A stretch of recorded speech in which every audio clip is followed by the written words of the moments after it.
In '08, the slogan "Change" worked because people on both sides are sick of the system. People, even Republicans, believe that despite a disagreement, maybe this one guy was who he presented himself as, a first African-American president. Maybe he could be the guy that would transcend all of the bickering. Maybe he would be the guy that would bring us together. That's what he promised. What a momentous occasion this election presented to one man. Half a century ago, America was segregated. Now there's an African-American president. This is a momentous thing. This is an incredibly cool moment. And it did bring hope, I think, for everybody for about that much time. Even me, I didn't vote for the guy. I don't like the guy. But even me, on the day that he was elected, I said, this is great. This is cool. I thought maybe we can show all the people on the left that we're not a racist country. And maybe he'll work out. Maybe this will lead to even bigger advances. Maybe we'll see a woman in the White House soon. Or a man who isn't embarrassed by his wheelchair sit behind that desk in the Oval Office. Or perhaps someday we might even elect a guy who's a member of an easy-to-pick-on faith. Wouldn't that be amazing? All of that promise squandered, and people on both sides of the aisle know it. That's why he's having trouble raising money right now. It's not the Republicans' fault. They're raiding, wedding and birthday gifts. It's not the Republicans that are doing this, that's causing him to do that. It's his fault and his team. It was their strategy. They put big labor and big corporations ahead of people who actually believe in something. The left believes in something too. They just don't believe in special exemptions for corporations. But neither do we. Reality is this. America's #1 special interest group is the American people. Politicians in both parties forget this over and over and over again, and we have to teach them a lesson. American dream is not about increasing labor union roles, expanding the government, catering to massive corporations, accumulating more party power in Washington.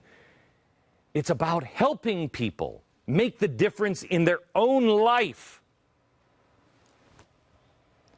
So I tell you, Mr. President, I'm just guessing here, but I think Americans are going to keep their wedding dollars and their $3 that you asked for in that last letter. Most have been responsible citizens. Most have inflated their tires. But most are still having a hard time affording the now 104% increase in the cost of a gallon of gasoline. So I think they're going to keep that $3. And they'll use that $3 and they'll drive to the polls. Some of them will stop at an elderly neighbor's house and give her or somebody else who can't drive anymore a lift to the polls. And there we will all stand together, side by side, in a gym or a firehouse, in a school.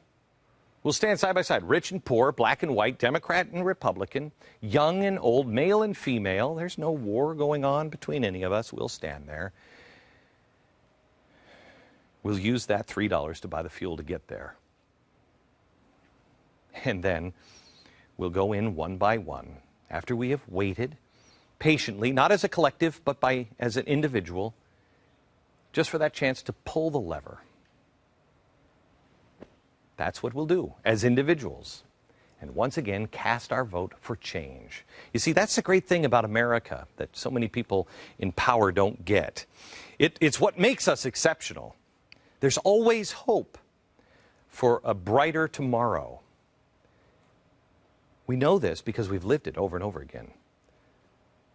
Somebody who would likely have been a slave in this country 2 centuries ago now resides at 1600 Pennsylvania Avenue. How far we have come. How far? What else can we do? I've seen what the American people, with firm reliance on the protection of divine providence, can do. So I still have hope, and I know you do too. And if the next guy doesn't keep any more of his promises to unite us and help us, put the country on the right track with the Constitution again, if he doesn't keep any more promises than the last one did, then in 4 years, he'll be sent home too with his suitcase, and we'll line up and try somebody else and see if they'll do it. Americans don't give up. And that's who we are, Americans. We're America. And therefore, there is a brighter future. And there's a brighter future because every election is your choice. This election is about you.